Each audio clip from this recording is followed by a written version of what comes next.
I'm getting ready to identify our Bernedoodle puppies for the first time with different colored collars. So what I've done is I have made some custom sized collars. This is a biothane material, which I absolutely love. The dirt just comes right off it. And so I've got two females, and so I've got pink and purple, and then I'm going to identify the boys with these colors. And I had to use a sharp knife to make the holes. You can't even see the holes right now, but there are 3 in each one except for the purple, which has 4, because that puppy is smaller than the rest, and I'm not exactly sure what size is going to fit, and I want to have different sizes available before I put it on the puppy. It's just going to be easier that way. And then in addition to the collar identification, each puppy is receiving their microchip today. We are really careful about how we vaccinate or administer medications, and especially that microchip. It's a pretty large needle to get that in there. But what we do with our puppies is we feed them at the same time that we are inoculating or giving a microchip. But with all of these forms of identification, we'll be sure we know which puppy is which puppy.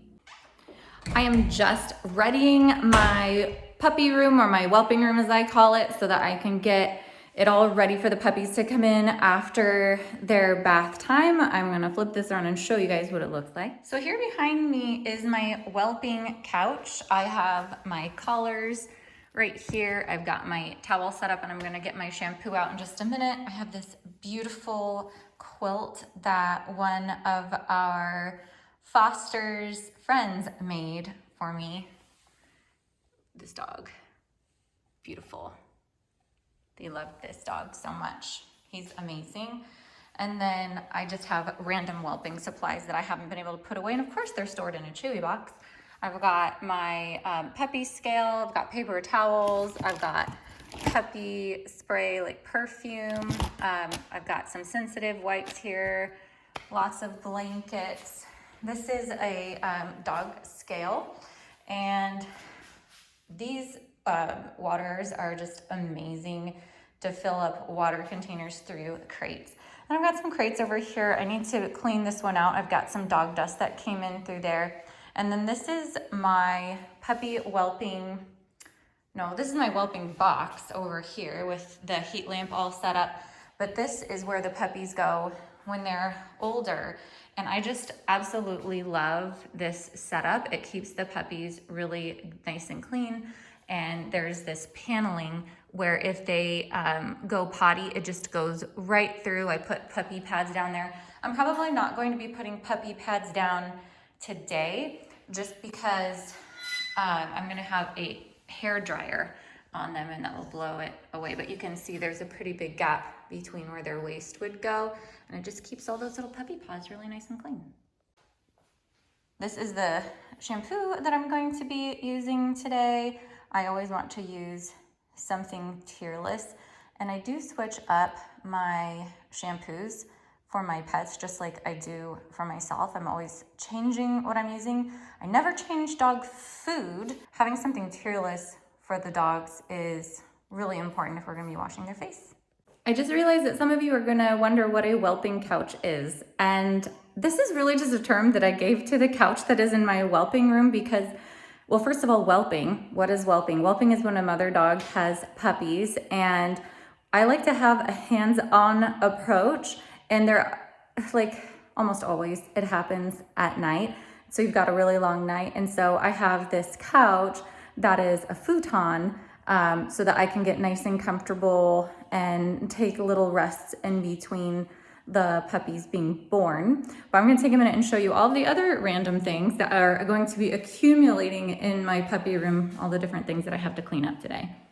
And again, we don't have a commercial kennel here. We are doing this out of our home. We try to avoid commercial kenneling whenever possible.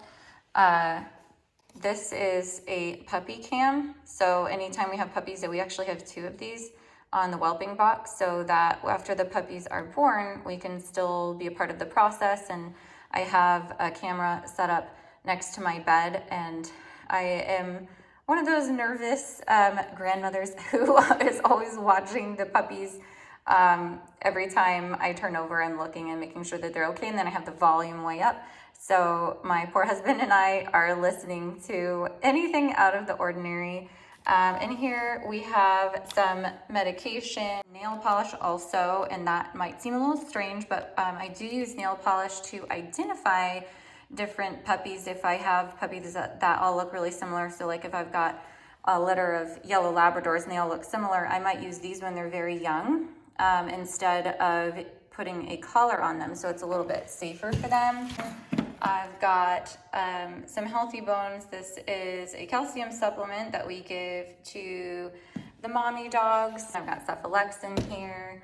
I have Cheese Wow, which is a cheaper version than Cheese Whiz. I mean, we are a nonprofit, but we can put this down in a dog bowl when we're giving vaccines or giving the microchip. We can also help to hide medications with this, so the dog will readily eat it. I always burn a candle when I am whelping puppies. It makes it more of a peaceful environment. And then I have all my laboratory gear, a water bath, and I've got a centrifuge, and I've got my microscope, and this is a progesterone machine. So when we have dogs that are having their heat cycle, we can measure their progesterone here instead of taking them into a veterinary clinic, and it will tell us their numbers, and we know exactly when they're ovulating, and then we know exactly when to breed them, and then all of these different things help us to do that. But also we can look at the sperm in this microscope up on this screen. I'll show you what that looks like sometime.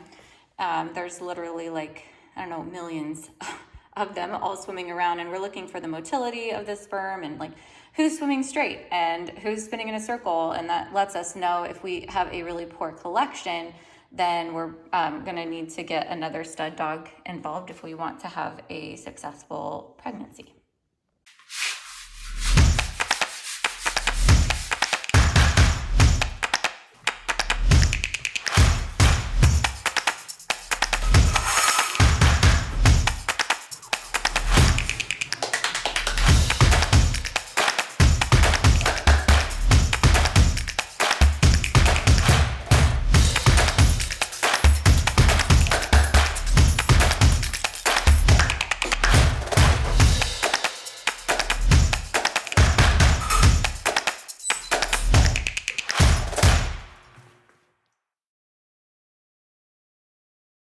This is their mommy.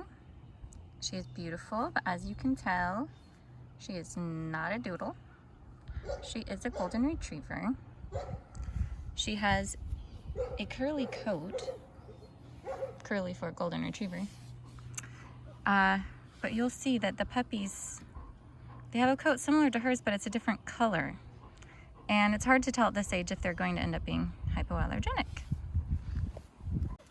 Here are the babies.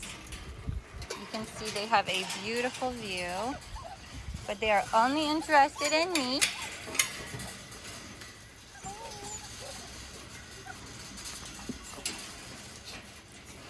Who wants to come and get a bath first? So everyone knows that you're not supposed to have favorites, but I can say it in front of this guy because he is my favorite little boy.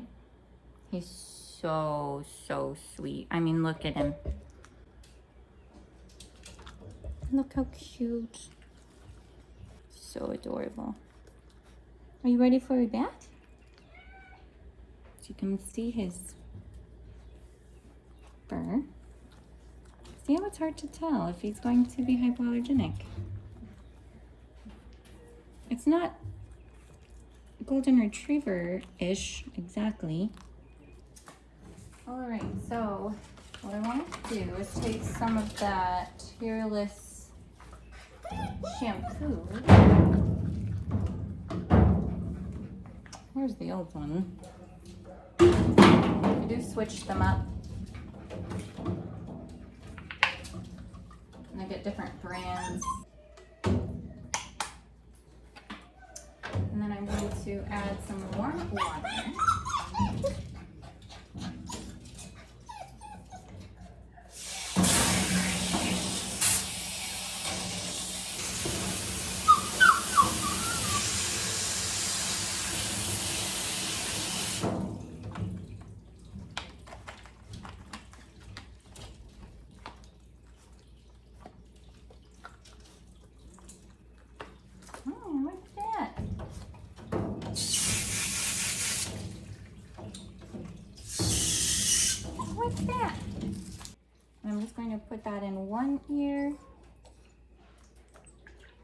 And then the next ear. And they don't like it too much, but he's not complaining because he loves the massaging. You just love the massaging. An adult dog usually will shake their head around after that. He's not sure what to do about it. It's good if they shake their head because it helps to loosen that debris. So I'm looking inside of his ear canal as I'm gently cleaning it. And he does have some hair in there, like a poodle. So that's a good sign. Other breeds that we typically work with that are not hypoallergenic, they don't have hair in the ear, but poodles do. That is good. You just might end up being doodly. All right, then we check our temperature.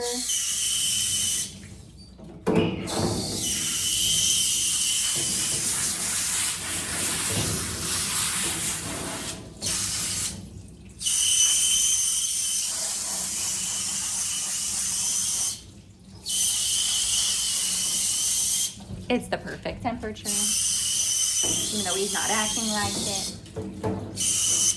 I don't get their face wet, even though I have tear-free shampoo.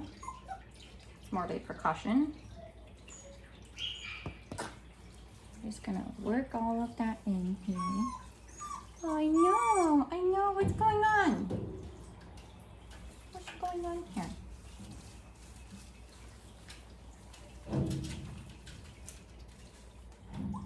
You're getting a collar today, you're getting a bath today, you're going to get a microchip today.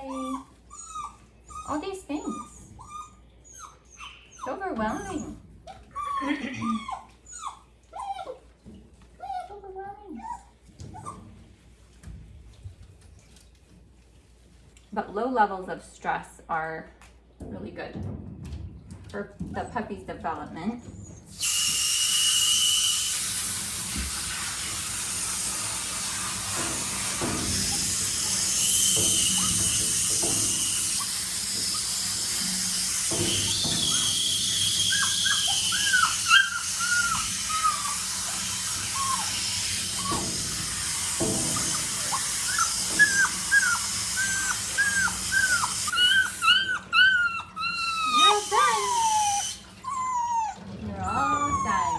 All done.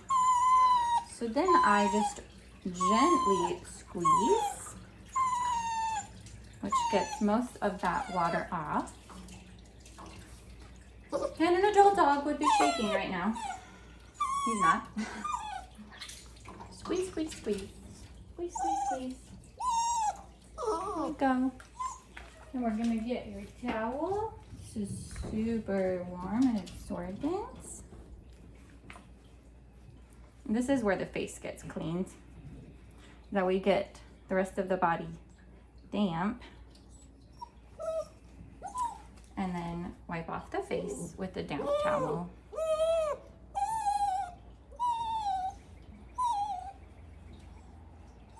So I made sure to get all the soap off really, really good. And you can tell by running your fingers along their coat while you're rinsing, and you just feel the lack of slippery soap, and you know that you're done. Really important, especially with a young puppy, that they're kept really nice and warm and out of drafts while they're drying. This wasn't so bad. So the low levels of stress that I was talking about is that we all encounter stress in this world. Service dogs are no different, and it's one of the things that makes service dogs capable of going out into public. So we've got genetics that play a role, but we also have their upbringing, and our puppies are introduced to low levels of stress starting at 2 days old, and that seems really young and it might sound scary, but we'll do things like put a wet Q-tip on their paw pads, or we'll put them on a damp cloth, and the puppy cries a little bit and whines a little bit and wants to get off of the cloth, and then they crawl off of the cloth. We also do something where we gently hold the puppy upside down and then we put them right side up and then upside down and right side up. And that helps the blood flow going to their brain. It does provide also a low level of stress and a lot of handling every single day, which is great for them. But that major difference in service dogs and pet dogs and what makes them capable of handling all of the stressors in public and all the changes and new things that they have to adapt to, we want them to acclimate quickly, is the fact that they can recover from low levels of stress. And you are going to recover from this. Yes, you are. It's not that bad. Not that bad. If you don't think this is just the cutest thing, it's so cute.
Correct microchip,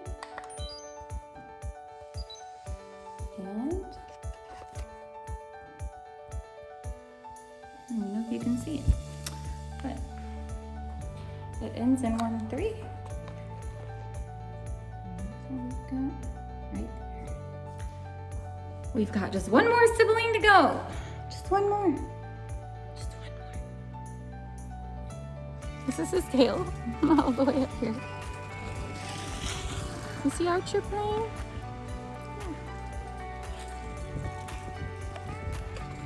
There we go. That's a good picture. Look at his little tail. You're so cute. You're such a cute puppy. What's he doing?